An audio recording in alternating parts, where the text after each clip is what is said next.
Halo warganet tercinta, kembali lagi di channel NR. Anda tahu bahwa beberapa hari lagi akan diadakan Kongres Luar Biasa PSSI, dan di sana juga akan diumumkan mengenai siapa calon ketua PSSI selanjutnya. Nah, di sini gue akan membahas mengenai dua profil kandidat terkuat calon ketum PSSI, karena ya menurut gue ini sangat menarik untuk dibahas dua-duanya ya. Yang pertama yaitu pemain lama di dunia persepakbolaan Indonesia dan sudah malang melintang di dunia persepakbolaan Indonesia, yaitu Lanyala Mahmud Mataliti.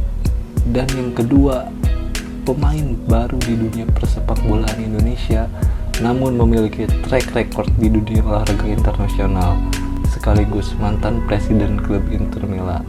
Ya, tidak asing lagi dan beritanya sudah banyak di mana-mana, yaitu Erick Thohir. Oke, tanpa berlama-lama langsung aja kita pergi ke pembahasannya. Erick Thohir merupakan anak ketiga dari pasangan Teddy Thohir dan Edna Thohir. Erick Thohir lahir di Lampung pada tanggal 30 Mei 1970. Masa kecil Erick Thohir banyak dihabiskan di Jakarta, mulai dari pendidikan TK, SD, SMP, dan SMA. Setelah itu, Erick Thohir pergi ke Amerika Serikat untuk menyelesaikan pendidikan sarjananya di Glendale University, Amerika Serikat. Selanjutnya dia melanjutkan program masternya di Universitas Nasional California dan berhasil lulus pada tahun 1993 dengan gelar Business Administration. Setelah menempuh pendidikan di luar negeri, Erick mulai mengawali karir bisnisnya dengan mendirikan sebuah perusahaan media bernama Mahaka Group bersama rekannya, yaitu Mahmud Lutfi, Wisnuwardana, dan Hari Zulnardi.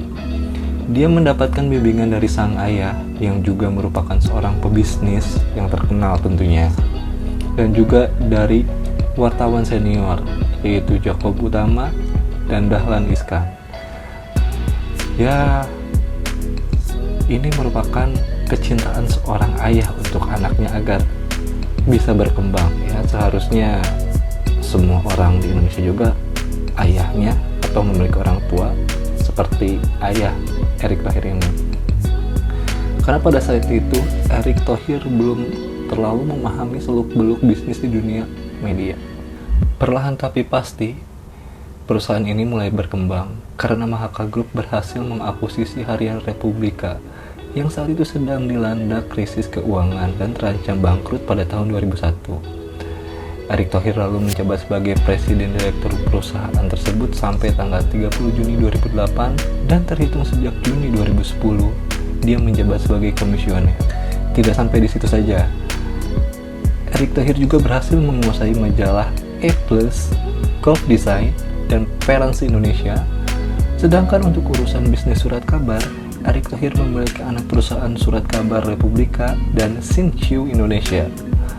Mahaka Group juga berhasil melebarkan sayapnya di bisnis stasiun TV dan radio seperti Cek TV, Female Radio, stasiun radio Chin 987 FM, dan Prambors FM.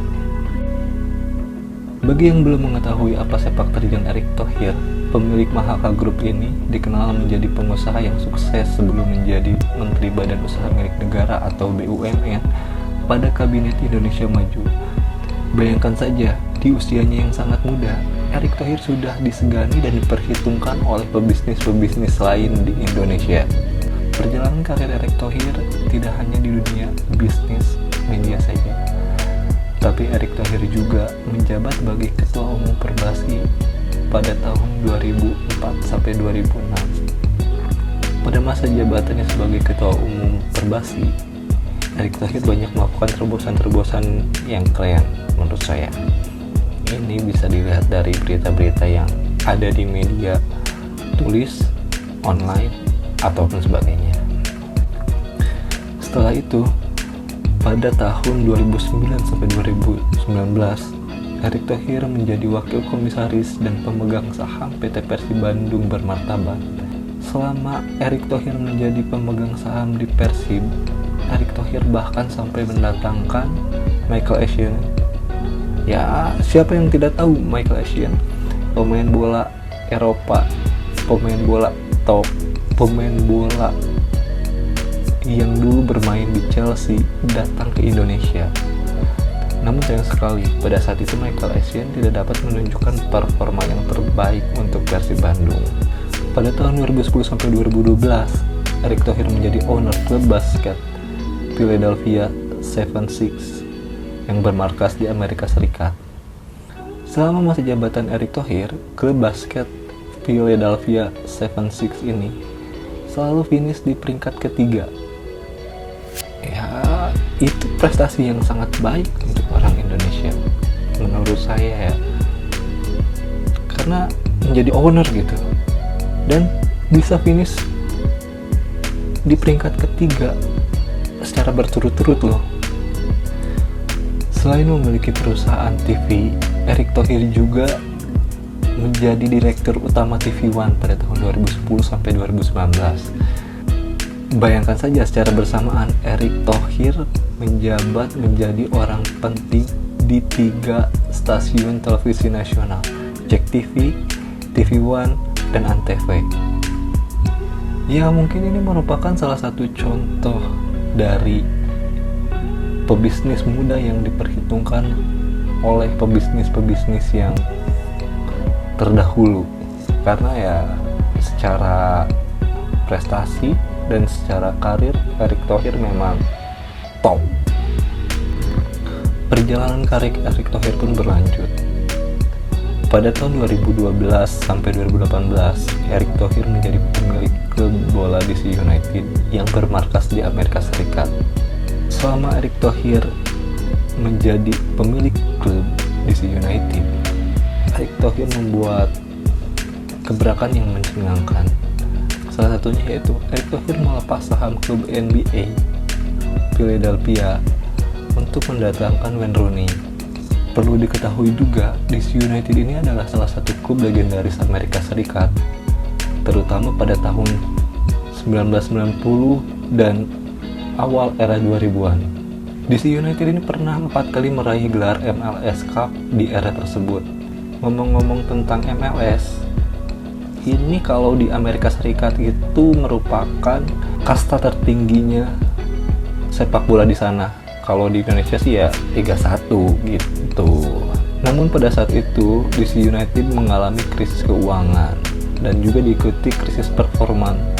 Hal inilah yang membuat Erick Thohir membeli saham mayoritas DC United pada tahun 2012. Erick Thohir membeli saham DC United sebanyak 84%. Dan hasil kerja Erick Thohir di DC United pun terlihat. Kini klub yang identik dengan warna hitam tersebut sudah mulai bersaing di level yang lebih tinggi di MLS. Performa tim mulai membaik dan performa klub mulai membaik. Tentunya juga dengan sponsor-sponsornya. Perlahan namun pasti, DC United pun berkembang menjadi klub yang lebih besar. Erick Thohir pun mulai berani memboyong para pemain yang menjadi langganan timnas Amerika Serikat. Setelah itu, DC semakin berkembang. Mereka pun kini bisa memiliki stadion sendiri dengan nama Audi Field. Namun, pada tahun 2018, Erick Thohir melepaskan sebagian besar saham DC United. Hal ini karena Erick Thohir ingin membeli klub sepak bola Oxford United di Inggris. Ya, sampai sekarang Erick Thohir menjadi pemilik klub sepak bola Oxford United. Ya, mungkin Bapak Erick Thohir ingin merintis dari awal klub sepak bola ini sampai ya tembus Premier League. Ya, kita doakan saja ya. Pada tahun 2013, Erick Thohir membuat sebuah gebrakan di dunia persepak bolaan Indonesia. Hanya beritanya loh ya. Karena pada saat itu Erick Thohir resmi membeli 70% saham Inter Milan. Bayangkan saja, 70%.